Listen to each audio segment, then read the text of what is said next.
Welcome to In the Zone Sports.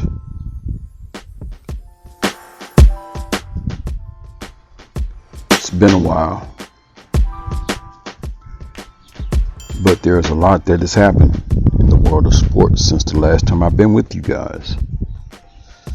So I kind of want to bring you up to speed as to what's going on. And would no sports news be complete without the Aaron Rodgers saga that seems to be building up more and more as we get closer to training camps, get closer to the regular season. We're almost at the end of July. Will he play? Won't he play? Anyway, Rodgers, Adams, fuel speculation over future with Last Dance post. So let's just get right on into this.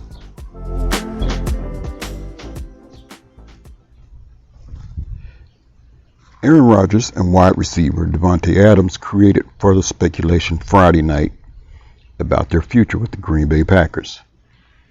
Rodgers and Adams both posted the same picture of Michael Jordan and Scottie Pippen in an apparent reference to The Last Dance. It's unclear if Rodgers and Adams are hinting they've already played their last game together in Green Bay, or if they're signaling this upcoming season will be their final one with the Packers. Rodgers has reportedly referred to Packers executive Brian Gutekunst as Jerry Krause, the former Chicago Bulls general manager who feuded with Jordan and Pippen, in text messages with teammates. The reigning MVP is said to have informed teammates that he's not willing to come back to the Packers next season under Gutekunst. Rodgers reportedly turned down a 2-year extension that would have made him the league's highest paid player. Adams and Packers reportedly broke off negotiations for a long-term extension ahead of training camp. The two sides apparently don't have any plans to resume their contract discussions. The All-Pro wideout is entering the final season of a 4-year, $58 million extension he signed in 2017. Green Bay is set to begin camp July 28th. So there you have that news right there. Now, if you're into Vegas and betting odds, chances are, according to what they're saying, Aaron Rodgers just may retire before the season starts, which is why a lot of odds have changed and a lot of stuff have been taken off the books.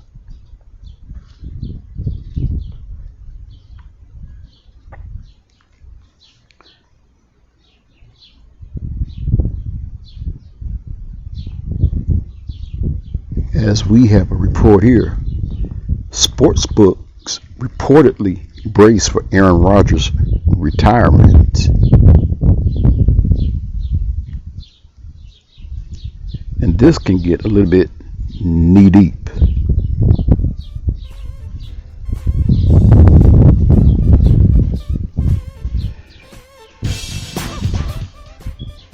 So will he or won't he retire?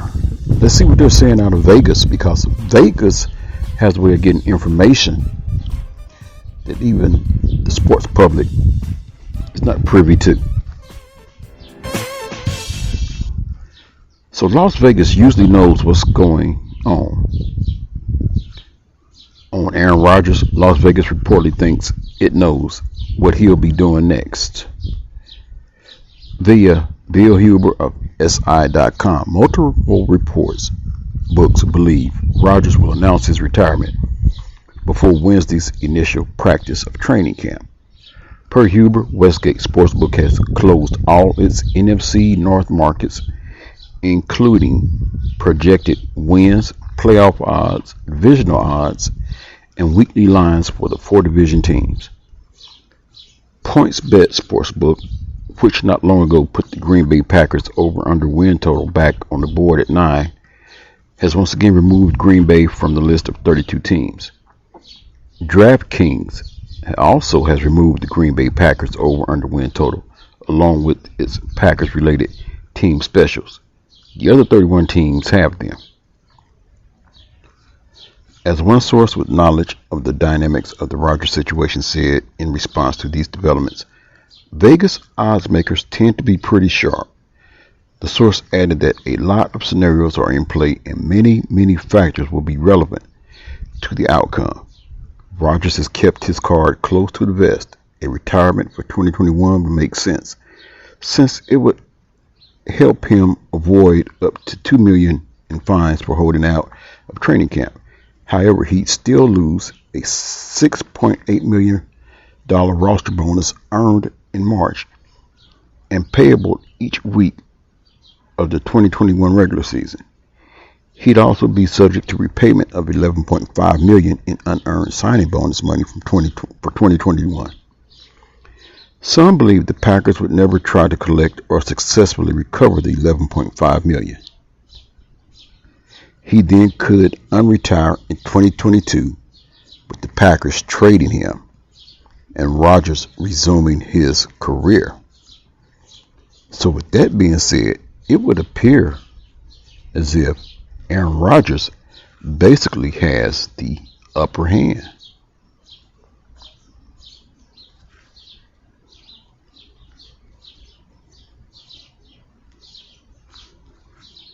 So there you have some news coming out of the NFL regarding Green Bay, Devontae Adams, and Aaron Rodgers.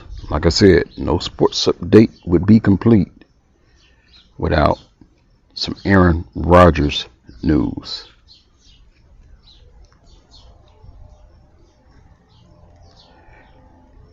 In case you can't tell, as I'm doing this podcast, I am currently sitting outside, out in the Willow Bend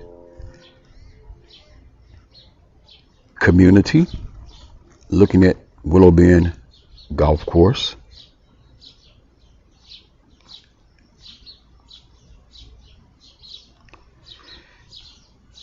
And we have some more NFL news. The Cleveland Browns unveiled alternate uniforms to commemorate the 75th anniversary season. All the way back to in 1946, Paul Brown and Mickey McBride founded a football team that was then part of the All-America Football Conference.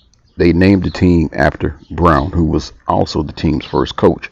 Thus, the Cleveland Browns were born. The Browns joined the NFL in 1950 and remained part of it until 1995, when then owner Art Modell moved the team to Baltimore and renamed them the Ravens. Of course, the Browns returned to Cleveland 4 years later as a reactivated franchise and have been there ever since.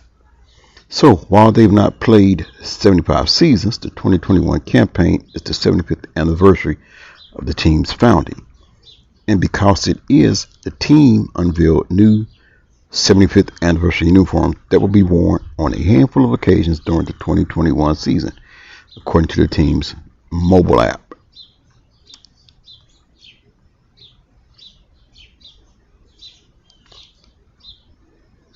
And if you want to take a look at those uniforms, you can take a look on Twitter, and they do have a nice little spiffy look.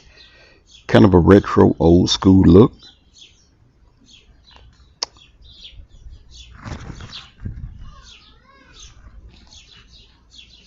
It goes on and says, it's not too big a change from the Browns' usual uniform, but it looks pretty sweet.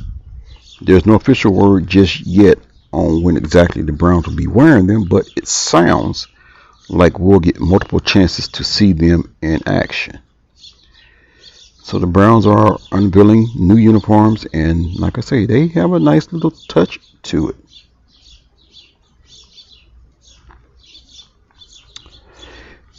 In another story, so to speak, that may make you laugh a little bit.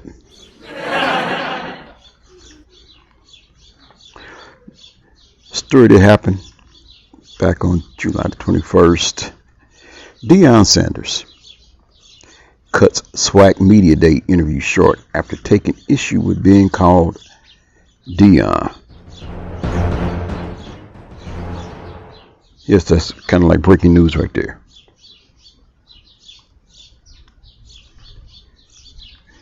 Deion Sanders is serious about being called primetime.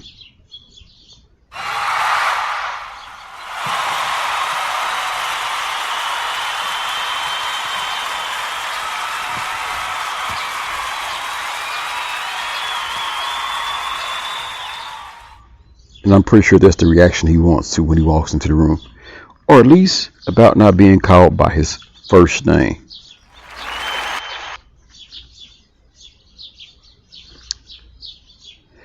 This was confirmed on Tuesday as the former NFL megastar and second-year coach at Jackson State walked out of an appearance at SWAC Media Day after a reporter referred to him as Dion, according to the Clarion Ledger. If you call Nick Saban Nick, you'll get cussed out on the spot, so don't do that to me, Sanders said. Treat me like Nick. Sanders eventually addressed the matter on Twitter and denied he walked out of the interview session, admitting he did move on to another media outlet while providing proof. Sanders' reference to Saban came after debate erupted late in the 2020 season over whether it is appropriate for reporters to call Saban by his first name when addressing the legendary coach. Saban never weighed in on the matter and doesn't seem to care what he's called. Reporters customarily address the coaches they cover, even Saban, by their first name without being cussed out.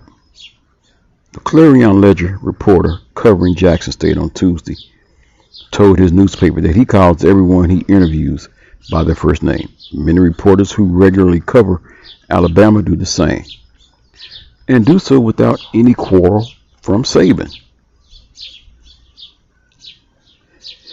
Some of the comments that were made on Twitter, such as J. Talty at J. Talty, Deion Sanders couldn't be more inaccurate. Nick Saban doesn't cuss out reporters who call him Nick, like Deion says. What a clown move to walk out of media days over that. Pat Smith at Pat Smith Radio. Talking season apparently abruptly ended at SWAC Media Days as Jackson State coach Deion Sanders walks out of SWAC Media Day event after being called Dion. Last I checked, the boy's mama named him Dion, so I'm going to call him Dion. During his Wednesday appearance at SEC Media Day, Saban made it clear he doesn't care what he's called. But then again, he doesn't have a nickname nearly as cool as Primetime. Alex Scarborough at AlexS_ESPN. So how does Nick Saban like to be addressed? Question. I respond to just about anything I've been called, just about everything. Adds, it's not something important to me. So there you have it, the saga, the drama that is Dion, Coach Prime Time, whatever you want to call him, Sanders being petty. What a clown move. Anyway, just want to bring you a quick podcast to let you know what's going on, and we'll keep you up to date on this saga known as Aaron Rodgers. Hope you have enjoyed this podcast. Please leave a comment. Let me know what you think. I'll be glad to hear back from you. I'll be glad to correspond with you. In the meantime, this has been another edition of In the Zone Sports with yours truly, Anthony Smith. Hope you've enjoyed.